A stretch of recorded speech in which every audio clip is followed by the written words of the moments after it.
হুমায়ুন নামা চ্যানেলে আজ আমাদের নিবেদন হুমায়ুন আহমেদের লেখা ছোট গল্প ভাইরাস। নুরুজ্জামান সাহেব বর্তমানে একজন সুখী মানুষ। বীমা কোম্পানিতে ভালো চাকরি করতেন। 7 বছর হলো রিটায়ার করেছেন। রিটায়ারের সময় গ্র্যাচুইটি, প্রভিডেন্ট ফান্ড সব মিলিয়ে হাতে একসঙ্গে বেশ কিছু টাকা পেয়েছিলেন।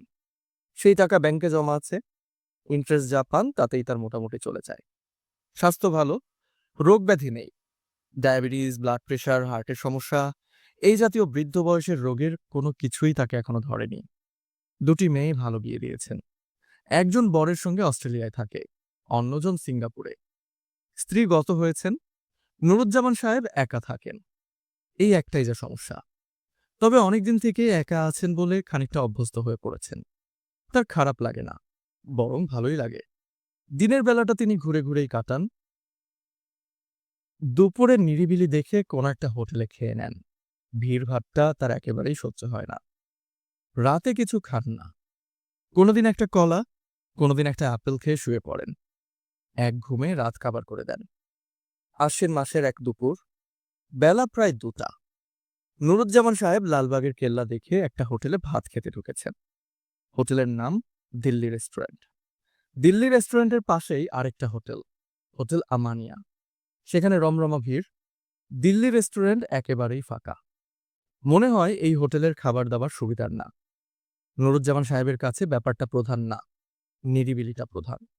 কাজেই তিনি ঢুকেছেন দিল্লি রেস্টুরেন্টে। কোণার দিকের অন্ধকারের একটা টেবিলে বসেছেন। ইলিশ মাছ, সবজি এবং ডালের অর্ডার দিয়ে চুপচাপ বসে আছেন। সাধারণত তিনি মাছ খান না। আজ কেন জানি মাছ খেতে ইচ্ছা করল। তখন হোটেলে আরেকজন কাস্টমার ঢুকল। এত ফাঁকা জায়গা থাকতে নুরুজ্জামান সাহেবের কাছে এসে বলল, আপনার টেবিলে বসতে পারি? নুরুজ্জামান সাহেব না বলতে গিয়েও বললেন না। হোটেলটা তার না, কাস্টমার এসেছে, পয়সা দিয়ে খাবে। তার যেখানে ইচ্ছা সেখানে বসবে। নুরুজ্জামান সাহেবের মনটা খারাপ হয়ে গেল। কারো সামনে খাওয়া দাওয়া করতে তার ভালো লাগে না। আশা করি আপনার বিরক্তি উৎপাদন করছি না? জি না। একটা দেয়াশলাই দিতে পারেন? নুরুজ্জামান সাহেব দেয়াশলাই বের করে বাড়িয়ে দিলেন। তার মন আরো খারাপ হয়ে যাচ্ছে। বোঝাই যাচ্ছে এই লোক প্রচুর কথা বলবে, বকবক করে মাথা ধরিয়ে দেবে। এখনো সময় আছে। তিনি ইচ্ছে করলে অন্য টেবিলে চলে যেতে পারেন। কাজটা অভদ্রতা হয়। আশা করি সিগারেটের ধোঁয়ায় আপনার অসুবিধা হচ্ছে না? না, হচ্ছে না। আন্তরিক ধন্যবাদ। লোকটার অন্য কোনো মতলব নেই তো? ধান্দাবাজ না তো? বাংলাদেশে ধান্দাবাজ লোকের কোনো অভাব নেই। কয়েকদিন আগেই এরকম একজন ধান্দাবাজের সঙ্গে দেখা হয়েছিল। ইস্ত্রি করা পায়জামা পাঞ্জাবি পরে রীতিমতো ভদ্রলোক। চোখে সোনালি রিমলেস চশমা, মুখ ভর্তি হাসি। নুরুজ্জামান সাহেব একটা হোটেলে খেতে বসেছেন। লোকটা তার সামনে বসে অত্যন্ত বিনীতভাবে বলল, স্যার, কিছু মনে করবেন না। গুলিস্তানের মোড়ে আমার মানিব্যাগটা চুরি হয়েছে। খিদে মরে যাচ্ছি, 4টি ভাত খাওয়ান। এরকম সম্ভ্রান্ত চেহারার একজন মানুষের মুখের উপর না করা মুশকিল। লোকটা ভাত খেল। ভাত খাওয়ার পর দই মিষ্টি খেল। সবশেষে মিষ্টি পান এবং একটা বেনসন সিগারেট। নুরুজ্জামান সাহেবকে কিছু বলতে হচ্ছে না। সে নিজেই হাসি মুখে অর্ডার দিচ্ছে। কোনো দ্বিধা নেই, সংকোচ নেই। কি সুন্দর করে বলছে, স্যার, আপনার অনুমতি নিয়ে একটা সিগারেট দিতে বলি? এরকম চমৎকার লাঞ্চের পর সিগারেট না খেলে লাঞ্চটার অপমান করা হয়। এই বেয়ারা, একটা বেনসন নিয়ে এসো। দেখে শুনে আনবে, ড্যাম্প যেন না হয়। ড্যাম্প হলে থাবড়া খাবি। এই লোকও সেরকম কেউ নয় তো? নুরুজ্জামান আর চোখে তাকালেন। সেরকমই তো মনে হচ্ছে। অন্ধকার কোনায় এসে বসেছে, চোখে সানগ্লাস। চোখ থেকে সানগ্লাস খোলেনি। একবার রিডার্স ডাইজেস্টে পড়েছিলেন, যারা সহজে সানগ্লাস খুলতে চায় না তাদের ভেতর সমস্যা থাকে। লোকটা পোশাকে আশাকে ভালো। খয়েরি রঙের হাফ হাওয়াই শার্ট, সাদা প্যান্ট। সাদা প্যান্টের সঙ্গে মিলিয়ে ধবধবে সাদা চামড়ার জুতা। বিদেশি জুতা নিশ্চয়ই। সিগারেট যে খাচ্ছে, দামি সিগারেটই খাচ্ছে। সুন্দর গন্ধ আসছে। সস্তা সিগারেটের দম আটকানো গন্ধ না। সিগারেট বের করছে সিগারেট কেস থেকে। আজকাল অবশ্যই কেউ সিগারেট কেস ব্যবহার করে না। লোকটা সিগারেট কেস নুরুজ্জামান সাহেবের দিকে বাড়িয়ে দিল। নিচু গলায় বলল, আপনি কি সিগারেট খাবেন? নুরুজ্জামান বিরক্ত মুখে বললেন, জি না, আমি ভাত খাবো। ভাতের অর্ডার দিয়েছি। ভাত চলে এসেছে, সুন্দর সরু চালের ভাত। হোটেলে খাবার একটাই সুবিধা, হোটেলের তরকারি যেমনই রাঁধুক, ভাত ভালো রাঁধে। বাড়ির ভাত কখনো একরকম হয় না। কোনো কোনো দিন চাল চাল থাকে, কখনো নরম কাদার মতো। এই জন্যেই তিনি বাড়িতে খাওয়া দাওয়ার পাট চুকিয়ে দিয়েছেন। স্যার, আপনি কি আমার উপস্থিতিতে বিরক্ত বোধ করছেন? নুরুজ্জামান হ্যাঁ না কিছুই বললেন না। সবজি দিয়ে ভাত মাখতে লাগলেন। সবজির চেহারা দেখতে ভালো, খেতে কেমন কে জানে। লালবাগের কেল্লা কেমন দেখলেন স্যার? নুরুজ্জামান চমকে উঠলেন। ওই লোকটি লালবাগ কেল্লা থেকেই পেছনে লেগেছে? সর্বনাশের কথা। মতলবটা কি? আপনি যখন কেল্লা দেখছিলেন, আমিও দেখছিলাম। আমি অবশ্য এর আগে অসংখ্যবার দেখেছি। বাংলাদেশে দেখার কিছু নেই, একই জিনিস বারবার দেখতে হয়। লালবাগের কেল্লা আপনি কি প্রথম দেখলেন? জি।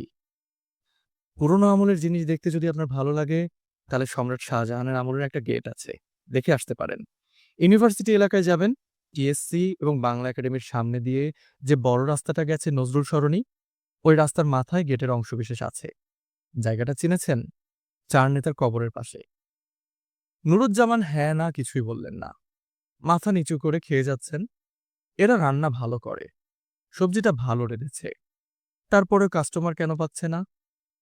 একদিন হোটেল আমানিয়াতে খেতে যেতে হবে, কে জানে, হয়তো এদের রান্না আরো ভালো।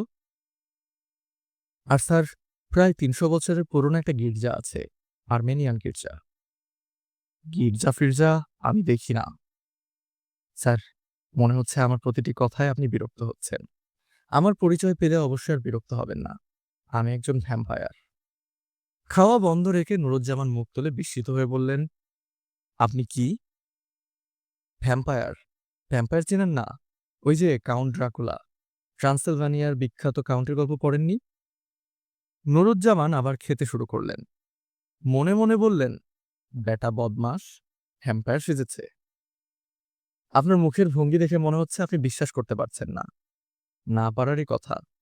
ভ্যাম্পায়ার কি সে সম্পর্কে আমাদের কোনো ধারণা নেই। গল্পের বই, সিনেমা থেকে আহরিত জ্ঞানের সবই ভুল।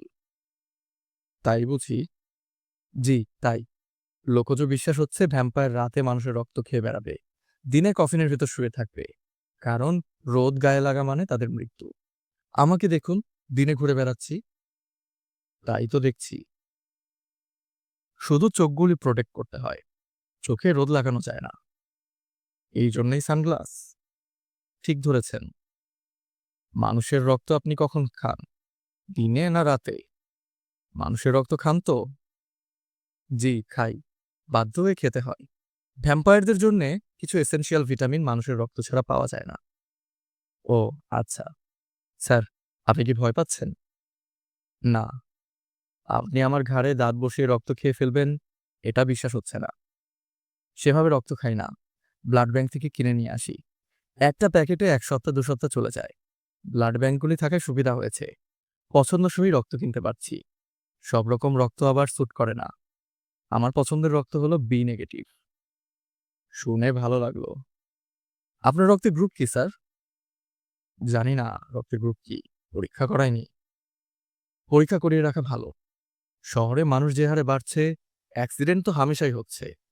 যেদিকে তাকাই শুধু মানুষ। মানুষের বৃদ্ধির হার খুবই আশঙ্কাজনক।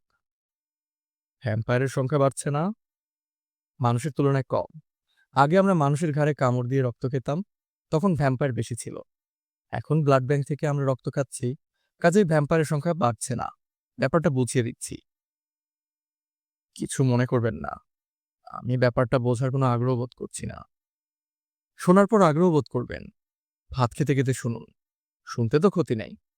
ভ্যাম্পায়ার আসলে ভাইরাস ঘটিত এক ধরনের অসুখ। ও আচ্ছা। ভাইরাসগুলি অতি দীর্ঘজীবী। এরা বিশেষ ধরনের মৃত্যুহীন ভাইরাস। মানুষের শরীরে একবার ঢুকতে পারলে তারা আর মরে না, এবং যার শরীরে তারা ঢুকেছে তাকে বাঁচিয়ে রাখে নিজেদের বেঁচে থাকার স্বার্থে। মানুষ মরে গেলে তো তারাও মরে যাবে, ঠিক না? ঠিক বলেই তো মনে হচ্ছে। আমাদের যে রক্ত খেতে হয় তা ওই ভাইরাসগুলির জন্যই। রক্তটা ওদের জন্যই দরকার। ও, একটা ভ্যাম্পায়ার যখন কোনো মানুষের রক্ত খায়, তখন ভাইরাস একজনের গায়ে থেকে অন্যজনের গায়ে ঢোকে। আজকাল আমরা ব্লাড ব্যাংকের রক্ত খাওয়া ধরেছি, তাই ভাইরাসজনিত সংক্রমণ অনেক কমে গেছে। ভালো। তবে একেবারে যে নেই তা না। হঠাৎ অনেকের সঙ্গে দেখা হয়ে যায়, তারা আসলে ভ্যাম্পায়ার। যেমন আজ যখন আপনাকে লালবাগের কেল্লায় দেখলাম, তখন আপনাকে ভ্যাম্পায়ার ভেবেছিলাম। নুরুজ্জামান হতভম্ব গলায় বললেন, আমাকে ভ্যাম্পায়ার ভেবেছিলেন? জি। আশা করি আমার কথায় আহত হননি। নুরুজ্জামান কঠিন চোখে তাকিয়ে রইলেন। লোকটার গালে ঠাস করে একটা চড় দিতে পারলে মনটা শান্ত হতো। তিনি চড় দিলেন না। শুকনো গলায় বললেন, আমাকে আপনি ভ্যাম্পায়ার ভেবেছিলেন? জি। আপনার চোখে সানগ্লাস ছিল। আপনি ভ্যাম্পায়ারের মতো উদ্দেশ্যহীনভাবে ঘুরছিলেন। আমরা ভ্যাম্পায়াররা উদ্দেশ্যহীনভাবে ঘোরাফেরা করি। আমাদের তো কোনো কাজ-কাম নেই। অফিসে যেতে হয় না। হা, হা, হা। নুরুজ্জামান সাহেবের খাওয়া শেষ হয়েছে। তিনি আরো বিরক্ত হয়ে হাত ধুয়ে নিজের জায়গায় ফিরে এলেন। লোকটার হাত থেকে মুক্তি পাওয়া দরকার। লোকটা হয় বদ্ধ উন্মাদ কিংবা অন্য কোনো বদমতলব আছে। মতলবটা ঠিক ধরা যাচ্ছে না। স্যারের খাওয়া তো হয়েছে। এবার আমার কাছ থেকে একটা সিগারেট নিন। না, সিগারেট খাই না। সিগারেট অবশ্যই খান। তা না হলে দেয়াশলাই সঙ্গে রাখতেন না। আপনার পকেটে দেয়াশলাই দেখা যাচ্ছে। ভ্যাম্পায়ারের কাছ থেকে সিগারেট নিলে ক্ষতি নেই। ভ্যাম্পায়ার ভাইরাস আপনাকে ধরবে না। এই ভাইরাস শুধুমাত্র রক্তবাহিত। নুরুজ্জামান সাহেব সিগারেট নিলেন। স্যার, পান খাবেন? চমন বাহার দিয়ে একটা মিষ্টি পান দিতে বলি। ভাত খাবার পর পান খেলে ভালো লাগবে। না, পান খাবো না। লোকটা নুরুজ্জামান সাহেবের দিকে একটু ঝুঁকে এসে বললেন, আপনাকে একটা গোপন কথা বলি। অনেকে আছে, তারা নিজেরা বুঝতে পারে না যে তারা ভ্যাম্পায়ার। দিব্যি মানুষের মতো ঘুরে বেড়াচ্ছে। তখন আমরা যারা ভ্যাম্পায়ার, তাদের দায়িত্ব হচ্ছে ওদের জানানো। হয় কি জানেন, ব্লাড ট্রান্সফিউশন থেকে ভ্যাম্পায়ার ভাইরাস গায়ে ঢুকে গেল। এইডস ভাইরাসে দুম করে লোক মরে যায়। ভ্যাম্পায়ার ভাইরাসে ধরনের আর মৃত্যু নেই। সেটাও এক যন্ত্রণা। দীর্ঘদিন বেঁচে থাকতে কি আর ভালো লাগে? জীবন বোরিং হয়ে যায়। আপনি কতদিন ধরে বেঁচে আছেন? প্রায় ৩০০ বছর। লালবাগের এই কেল্লা এই নিয়ে ৭৫ বার দেখলাম। ঠিক করেছি আরো ২৫ বার দেখে ১০০ পুরা করব।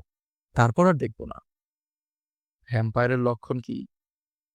লক্ষণ খুব সহজ। ভ্যাম্পায়ারদের রোদে ছায়া পড়ে না। কেন? কেন সেটা জানি না। ছায়া পড়ে না এইটুকু জানি। স্যার, যাই। আপনার সঙ্গে কথা বলে খুব ভালো লাগলো। লোকটা উঠে চলে গেল। নুরুজ্জামান স্বস্তির নিঃশ্বাস ফেলে হোটেলের বিল মিটিয়ে বাইরে এলেন। কৌতূহল থেকে নিজের ছায়ার দিকে তাকালেন। আশ্চর্য, তার কোনো ছায়া নেই। অন্যদের দিকে তাকালেন। সবার ছায়া আছে, শুধু তার নেই। ব্যাপারটা কি? নুরুজ্জামান সাহেবের মাথা ঘুরতে লাগলো। এতক্ষণ আপনারা শুনছিলেন হুমায়ুন আহমেদের লেখা ছোট গল্প ভাইরাস। আমরা আমাদের চ্যানেলে প্রতিনিয়ত হুমায়ুন আহমেদের লেখা ছোট গল্প এবং উপন্যাস আপলোড করে থাকি। আপনারা যারা হুমায়ুন আহমেদের ভক্ত এবং অডিও বুক শুনতে পছন্দ করেন, অবশ্যই আমাদের চ্যানেলটিকে সাবস্ক্রাইব করতে ভুলবেন না। সালামু আলাইকুম।